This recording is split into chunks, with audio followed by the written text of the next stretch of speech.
السلام علیکم۔ آج پہلی دفعہ ہو رہا ہے کہ پاکستان کا اسکواڈ اناؤنس ہو گیا اور اس میں شاہین نے یہ، نسیم شاہ نے یہ اور بابر اعظم، یہ تینوں بہت بڑے کرکٹرز ہیں۔ پاکستان کے بارے میں آپ کسی کو بتاؤ کہ اسکواڈ اناؤنس ہوا ہے اور یہ تینوں کھلاڑی اس میں شامل نہیں ہے تو مجھے لگتا ہے کہ لوگوں کو سمجھ آ جائے گی کہ یس دس از دا ریئل ڈاؤن فال، کہ نہیں بابر اعظم وہ نا ایک ہوتا ہے کہ پلائنگ 11 میں اور وہ ہوتا ہے اسکواڈ میں نہ ہو، تو یہ تینوں اسکواڈ سے باہر ہو چکے ہیں۔ بندہ پہلے پلائنگ 11 سے باہر ہوتا ہے، پھر اس کے بعد اسکواڈ سے باہر ہوتا ہے۔ اور جب آپ ایک سیریز کے پہلے ٹیسٹ میچ کے اسکواڈ میں شامل ہو اور دوسری کے اور تیسرے میچ کے اسکواڈ کے لیے آپ کو ہی ریپلیس کر دے تو اندازہ آپ سے لگا لے کہ یہ اب اس کو بہت سارے نام دیا جا سکتے ہیں، ڈراپ ہے، ریسٹ دیا گیا ہے، جو آپ کا مرضی، جو آپ کا دل کرے۔ ابرار احمد اس کو بخار ہوا تھا چوتھے دن پہلے ٹیسٹ میچ میں، اس کو بھی باہر کر دیا گیا۔ شاید اس کے لیے وہ یہ ہے کہ وہ بیمار تھے یا ٹھیک نہیں ہے، اس کی طبیعت خراب ہے وغیرہ وغیرہ، لیکن یہ 4 کھلاڑی باہر ہو چکے ہیں۔ اور ان کے ساتھ سرفراز احمد جو کہ صرف پانی پلانے کا کام کر رہا تھا، آخر میں شروع میں پاکستان کے لیے اس کے بہت سارے خدمات ہیں، اس نے بہت سارا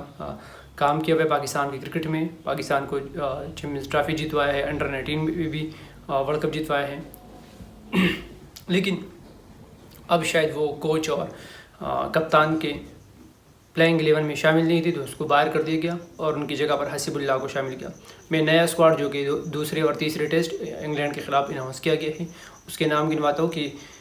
کن کن کو شامل کر دیا بابر، شاہین، نسیم اور سرفراز کے اور ابرار احمد کے ریپلیس میں۔ شروع کرتے ہیں تو ہمارے پاس پہلا شان مسعود کیپٹن ہے اور سعود شکیل نائب کپتان ہیں۔ پھر اس کے بعد عامر جمال آل راؤنڈر ہے، اسی طرح سے سائم ایوب،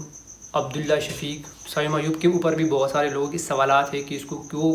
رکھا ہے، اس کو کیوں باہر نہیں کر رہے، لیکن شاید وہ اس کو اور موقع دینا چاہتا ہے اور ینگ ہے اور اتنی زیادہ میرے خیال سے وہ تبدیلیاں شامل پاسبل ہی نہیں تھی۔ آلریڈی 3-4 آپ وہ تبدیلی کر چکے، ایون کہ جو 4 آپ کے پہلے ٹیسٹ میچ کے پلائنگ 11 میں شامل ہے ان کو باہر کر دیا گیا، تو میرے خیال سے اور زیادہ کی گنجائش نہیں بن سکتی تھی۔ عبداللہ شفیق اور حسیب اللہ کو ایز اے وکٹ کیپر سرفراز احمد کے ریپلیس میں لایا گیا ہے اور یہ اچھا کیا ہے۔ سرفراز احمد شاید اس کو اس کے ایج کے کنسرن اور اس کے باقی اس کو ذمہ داری دی گئی ہے، مینٹور بنایا گیا ہے، تو میرے خیال سے وہ ٹھیک ہے۔ اور اب اگر یہاں وہ صرف ایز اے 12 مین یا واٹر بوائے ایسا کام کر رہے تھے تو میرے خیال سے وہ اس کی یار 1-2 میچز میں، اب بہت سارے لوگ کہتے ہیں کہ پلانے نے بھی کیا، تو ان لوگوں نے 1-2 میچز میں صرف کیا ہے اور وہ ریسٹ کی بنا پر کیا تھا یا ینگسٹر کو موقع دینے کے لیے کیا گیا ہے،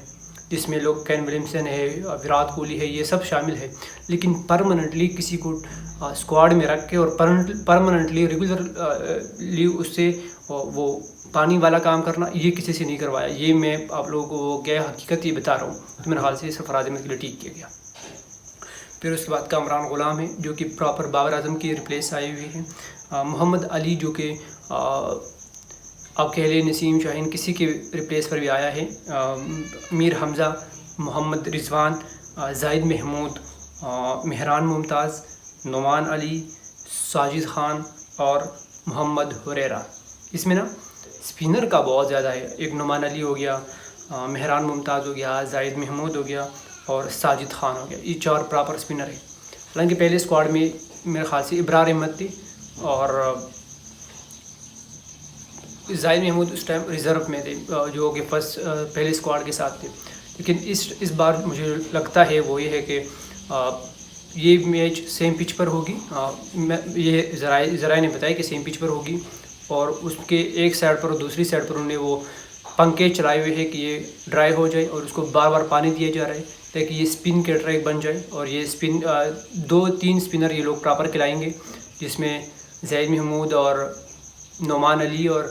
یہ شامل ہے۔ شاید اگر ساجد خان، لیکن ساجد خان کا مجھے اتنا نہیں لگتا کیونکہ اس کے بعد ہمارے پاس سلمان لیاقہ بھی ہے، تو یہ 3 برابر ہے اسپن کے لیے۔ دوسری طرف اگر ہم کہیں کہ جو انگلینڈ والوں نے کہا ہے کہ یار ہمیں کوئی تکلیف نہیں ہے، پاکستان جس پچ پر میچ کروائے،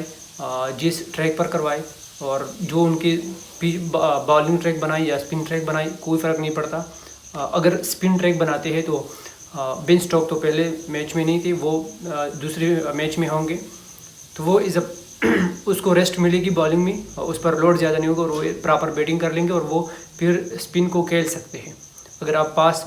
ٹریک بناؤ گے تو بن اسٹوک آپ کو پراپر بالنگ کرتے ہوئے دکھیں گے، مطلب پورا ایک بالر کی طرح اس کو کھلائیں گے، تو ان کو فائدہ ہے۔ اور بن اسٹوک اگلے ٹیسٹ میں ہوں گے، مطلب ان کی وہ جو مین اس ٹائم دنیا کا اور انگلینڈ کا جو بیسٹ آل راؤنڈر ہے وہ بن اسٹوک ہے۔ آپ جتنا بھی جو بھی فارمیٹ اٹھا لے، لیکن بن اسٹوک اس ٹائم بیسٹ ہے، اس سے اچھا کوئی میرے خیال سے آل راؤنڈر نہیں ہے۔ تو دوسرا ٹیسٹ میچ اور تیسرا، اب پاکستان کے پاس یہ آخری حربہ ہے اپنا وہ قبلہ درست کرنے کو، اور جہاں پر ہم ینگسٹر کے پاس موقع ہے، جیسے کامران غلام ہو گئے، میر حمزہ ہے، محمد علی ہے، کہ آپ لوگ نسیم، شاہین اور بابر کے ریپلیس پہ کھیل رہے ہو ان کے مطلب جگہ پر، تو اگر آپ اچھا پرفارم کرو گے تو آپ آگے کنٹینیو کرو گے۔ لیکن میری خواہش ہے کہ پی سی بی ان لوگوں کو تھوڑا اور زیادہ موقع دے، یہ نہیں کہ یہ 2 ٹیسٹ میچ میں جو نہیں چلا ان کو پھر سے باہر کر دو، موقع دینا چاہیے۔ اگر آپ نے بابر اعظم کو 18 اننگز کا تک موقع دیا ہے تو کامران غلام کو اگر 18 نہیں دے سکتے تو 8 ایٹ لیسٹ دے سکتے ہو، 10 اننگز تک آپ اس کو رکھ سکتے ہو۔ اور بابر اعظم، نسیم شاہ اور شاہین شاہ آفریدی، اگر آپ نے ڈراپ کا سوچا ہے یا آپ نے آرام کرنے کا سوچا ہے تو دونوں کی صورت میں ان کو لمبا آرام دے، لمبا ریسٹ دے، ایون کہ میں سمجھتا ہوں کہ 2 مہینے تو پراپر دینی چاہیے، اور ریسٹ ایسا ہو کہ ان کو آزادی دی جائے کہ بھائی جان آپ جا کے خود ریسٹ کر لے، ایسا نہیں کہ کیمپ میں رکھو، ادھر ادھر لے جاؤ ان کو الٹا وہ ذہنی مبتلا تکلیف نہ دو، بس ان کو ریسٹ کروانے دو، اور جب وہ ایبل ہو جب کم بیک کرے یا جو بھی جس طرح سے موقع ملے، مطلب ان جو رننگ کھلاڑی ہے جو اسکواڈ میں بھی شامل ہے جو اچھا پرفارم نہ کرے پھر آپ ان کو واپس لے کر آؤ۔ باقی ملتے آپ لوگ کے ساتھ اگلی ویڈیو میں۔ اللہ حافظ۔